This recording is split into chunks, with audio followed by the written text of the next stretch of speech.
कुरान बताता है उसे माए हमीम दिया जाएगा, खौलता हुआ पानी, और वो इतना गर्म होगा जब पीने के लिए चेहरे के करीब करेगा, उससे उठती हुई भाप की वजह से चेहरे की खाल उधड़ के उसके अंदर गिर पड़ेगी, लेकिन इसके बावजूद उसको पीना पड़ेगा। अल्लाह फरमाता है ये दुनिया ही सब कुछ नहीं है, समझ लिया यही सब कुछ है, आखिरत को भूल गए, सुबह उठे काम पे चले गए, शाम आए आबादगी में चले गए, सदाएं आती रही हय्या अला स्वला हय्या अल फला, कोई परवाह नहीं की, ना पेशानियों ने सजदे किए, ना सोचों में पाकीज़गी आई, जिंदगी यूं गुजार के चले गए। ऐसे नहीं, कहा एक वो होंगे जिनके चेहरे शगुफ्ता गुलाब होंगे, एक वो होंगे जिनके चेहरे बिगड़े हुए होंगे। अल्लाह अकबर। कल्ला इज़ा बलगतित तराकी, ये तो क़यामत का मंजर है ना, क़यामत से कबल भी एक मंजर है, अल्लाह उस मंजर को भी बयान कर रहा है। कल्ला इज़ा बलगतित तराकी, हाँ हाँ जब जान गले को पहुंच जाएगी। ऐ इंसान तेरे ऊपर वो घड़ी भी आने वाली है, वो वक्त भी आने वाला है जब सांस इस हंसली में अटक जाएगा, जब सीने से भी सांस ऊपर चली गई। अब डॉक्टर भी लाइलाज करार दे रहे हैं कि अब इलाज नहीं रहा है, जान बस अब निकलना चाह रही है, और कहा जाएगा कोई झाड़ फूंक वाला बुलाओ। अब डॉक्टरों ने तो जवाब दे दिया, अब सांस अटक गई गले में, चंद लम्हों की मेहमान है। अब डॉक्टरों ने कहा अब हमारी जानब से ला इलाज हो गया, अब ले जाओ इसको घर या वेंटिलेटर पे डाल देते हैं इसको, बस अब हमारी जानब से कोई इसका इलाज नहीं है। अब घर वाले रोते हैं, कहते हैं कोई झाड़ फूंक वाला लाओ, कोई दम वाला लाओ, शायद वो कोई दम करे तो इसकी जान में जान आ जाए। डॉक्टरों ने तो ला इलाज करार दे दिया। वज़न्ना अन्नहुल फिराक, अल्लाह फरमाता है ये तो झाड़ फूंक वाले को ढूंढ रहे हैं, लेकिन जिसकी सांस यहाँ अटकी है वो समझ गया है अब मौत आ गई है, उसको यकीन हो गया है कि अब मौत के लम्हे आ गए हैं, अब मैं बच नहीं पाऊंगा। अब आंखें ताड़े लगी हुई हैं। वल्तफ़तिस साक़ु बिस्साक़, पिंडली पे पिंडली चढ़ रही है। जब मौत आ जाती है तो फिर पिंडली से पिंडली लिपट जाती है, उसको फिर जुदा करते हैं और जुदा करके दोनों अंगूठे बांध देते हैं ताकि पिंडली के ऊपर पिंडली न चढ़े। अल्लाह वो मंजर बयान करता है, साहेब ये वक्त आने वाला है जब दोनों अंगूठे बांध दिए जाएंगे, जब नाक में रुई ठोंस दी जाएगी, जब चिट्टे लिबास में कफन दिया जाएगा, जब गस्साल के सामने बेबस पड़े होंगे, वो चाहे ये बाजू उठाए चाहे ये बाजू उठाए, गर्म पानी डाले या सर्द पानी डाले, जब बस पड़े हुए होंगे जो है वो गुस्ल देने वालों के, और नाक में रुई होगी और दोनों अंगूठे आपस में बंधे होंगे। ये महल, ये माड़ी, ये कोठियां, ये बंगले जिसको सवेर शाम लग के हलाल हराम की तमीज़ किए बगैर बनाया था, गौसे आज़म रदी अल्लाह ताला अन्हु बोले मकान बना रहा है, बसेंगे और हिसाब तू जाके देगा, और ये तो एक रात भी तुझे उस घर के अंदर नहीं रखेंगे कि चलो एक रात मेहमान रख लें। कहते हैं नहीं नहीं, मेहमानों ने भी जाना है तो जल्दी करो, इसको सुपुर्द कराओ, वो तो तेरा लिबास भी फाड़ के उतारेंगे, खुद गुस्ल देने के लिए तैयार भी नहीं है, तुझसे खौफ आने लगा है, जांदी वारी डरौना बने होते, हाथ ना लांदे डर दे, जिन्ना लई तू पाप कमाए अज किथे नहीं तेरे कर दे। आज तो वो तेरे साथ तुझे गुस्ल देने के लिए आमादा नहीं है। वल्तफ़तिस साक़ु बिस्साक़, जब पिंडली पे पिंडली चढ़ने लग जाएगी, इला रब्बिका यौमइज़िनिल मसाक़, उस दिन तेरे रब की तरफ ही लौट के जाना है। फला सद्दक़ वला सल्ला, उसने ना तो सच माना और ना नमाज पढ़ी, वलाकिन कज़्ज़ब व तवल्ला, हाँ जुटलाया और मुंह फेर के चल पड़ा।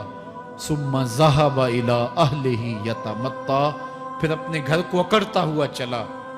औला लका फ़औला सुम्मा औला लका फ़औला, तेरी खराबी आ पहुंची, हाँ तेरी खराबी आ पहुंची। अयहसबुल इंसान व युतरका सुदा, इंसान दुनिया में ये गुमान करता है उसको सुदा छोड़ दिया जाएगा। सुदा अरबी में ऐसे ऊंट को कहते हैं जिसकी महार किसी के हाथ में ना हो, शुतरे बेमहार, जहां मर्जी जिस घाट से चाहे पानी पिए, जहां से मर्जी चारा ले। तो शुत्रे बेमुहार को कहते हैं सुदा। तो ये इंसान भी गुमान करता है कि मैं भी सुदा हूं, मुझे कोई क्यों पूछे, मेरे जज्बात पे कोई क्यों कदगन लगाए, मुझे क्यों रोके कोई। बिलखसूस जवानी के अय्याम के अंदर जवान को बड़ा होता है कि कोई मुझे क्यों, वो तो माँ बाप के कहने में भी नहीं आना चाहता, वो कहता है क्यों मुझे रोकते हैं, मेरी जवानी है, मेरे जज्बात हैं, मुझे आज़ादी से जीने दो, क्यों मेरे रास्ते में रुकावट बनते हो, मैं सुदा हूं।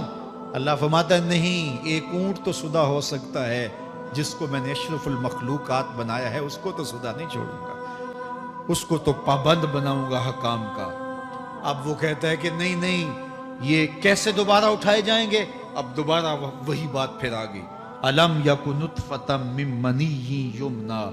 अल्लाह फरमाता है एक बूंद थी ना, पानी का एक कतरा था जो रहम मादर में रखा गया, सुम्मा काना अलका, फिर वो पानी का कतरा लोथड़ा बना, फखलका फसव्वा, फिर अल्लाह ने उसे पैदा फरमाया और फिर ठीक हमवार किया, फजअल मिन्हु ज़ौजैनि ज़कर वल उन्सा, फिर उससे वो जोड़ बनाए, कोई मर्द बनाया कोई औरत बनाई।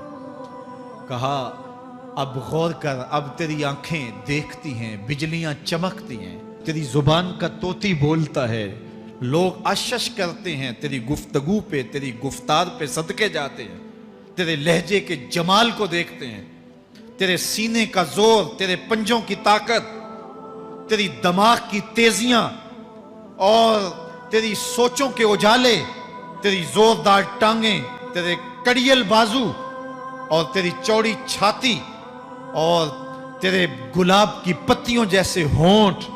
ऐ इंसान, ये सब कुछ कहां तराशा गया? मां के रहम में, उस तारीकी में जो 3 पर्दों में थी। तेरा सर तेरे घुटनों में था और तेरे रब ने वहां तेरे अंदर नस्वानियत या रजूलियत की सलाहियतें पैदा की, तेरी आंखों में चमक पैदा की, तेरे कानों में नगमे बखेरे, तेरी जुबान के पट्ठों पे कुव्वते जायका रखी, तुझे बोलने की सलाहियत दी, तेरे पंजों में जोर रखा।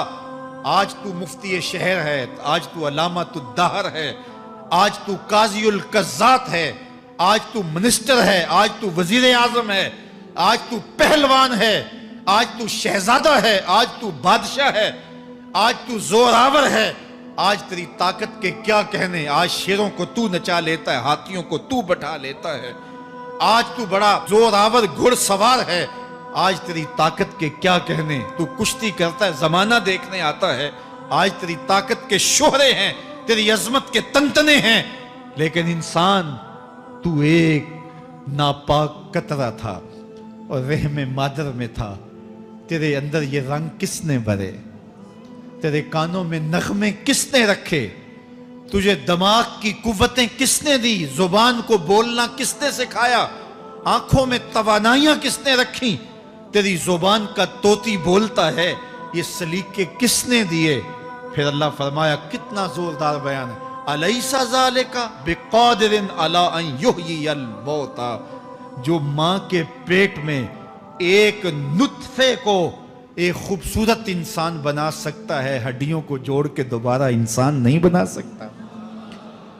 क्या वो दोबारा तुझे खड़ा नहीं कर सकता अपने सामने पेश होने के लिए? जिसके हुक्मों को तूने तोड़ा है, जिसके फरामीन का तूने मजाक उड़ाया है, क्या वो इतना ही बेबस है कि अपने हुजूर तुझे जो है वो खड़ा ही नहीं कर सकता है? जिस रब ने तुझे मां के शिकम में शक्ल दी, हजरत शेख फरीदुद्दीन अत्तार बोलते हैं, साने किस्ती सलाती मी शवद, ऐसा कारीगर है मट्टी से बादशाह बना डालता है। उसने मट्टी से दारा और सिकंदर बनाए, उसने मट्टी से जो है वो रुस्तम और सहराब बनाए, उसने मट्टी से क्या क्या बना दिया जो मट्टी से बादशाह बना सकता है, जो नुत्फाए रहमे मादर से जो है वो शक्ल और सूरत और रंग और जमाल बना देता है। तेरी सूरत निखरती है, तेरे होंठ गुलाबी हैं और तेरी नरगसी आंखें हैं, तेरे रेशमी बाल हैं और तेरी खूबसूरत रंगत है। तू चाल चलता है तो लगता है कयामत चल रही है। तेरा कदे राना जो है वो सनोबर को शर्माता है। तेरी गुफ्तार के तंतने हैं। जिसने इतनी खूबसूरत शक्ल मां के रहम में बनाई, क्या वो हड्डियों को जोड़ के दोबारा इंसान नहीं बना सकता? وہ دوبارہ انسان بنائے گا اور پھر تجھے اپنے حضور کھڑا کرے گا۔ اور ایک حدیث میں آتا ہے اللہ بندے کو اپنے حضور کھڑا کرنے کے بعد اپنے سامنے سے ہٹنے نہیں دے گا جب تک 5 سوال نہیں پوچھ لے گا۔ ان عمر ہی فیما افنا ہو، اس کی عمر کے بارے میں پوچھے گا کہاں ضائع کی، میں نے تجھے زندگی دی 60 سال 70 سال 40 سال 50 سال، اس زندگی کو کہاں گزار کے آیا ہے۔ ان شباب ہی فیما ابلا ہو، اس کی جوانی کے بارے میں پوچھا جائے گا جوانی کہاں گزار کے آیا ہے، مجنوں تو نہیں بنا رہا، خواہشات کا اسیر تو نہیں ہو گیا، دیوانوں کی طرح زندگی تو نہیں گزار کے آ گیا، تیری جوانی کسی چوک میں تو نہیں گزری، تیری جوانی آوارگی میں تو نہیں گزری، ساری رات سوشل میڈیا کے اوپر گندگی اور غلاستیں تو نہیں دیکھتا رہا، تیری زندگی گزری کہاں ہے، تیری جوانی گزری کہاں ہے۔ اگر کوئی جواب نہ ہوا تو پھر کیا جواب دے گا، اور وہ کتنا خوش نصیب ہوگا جو کہے گا مالک میری جوانی سجدوں میں گزری، میری جوانی قیام میں گزری، میری جوانی رکوع میں گزری۔ میرے حضور فرماتے ہیں سبعۃ یظلھم اللہ فی ظلہ یوم لا ظل الا ظلہ، 7 اشخاص ایسے ہیں قیامت کے دن جب کوئی سایہ نہیں ہوگا اللہ ان 7 کو اپنے عرش کا سایہ دے گا۔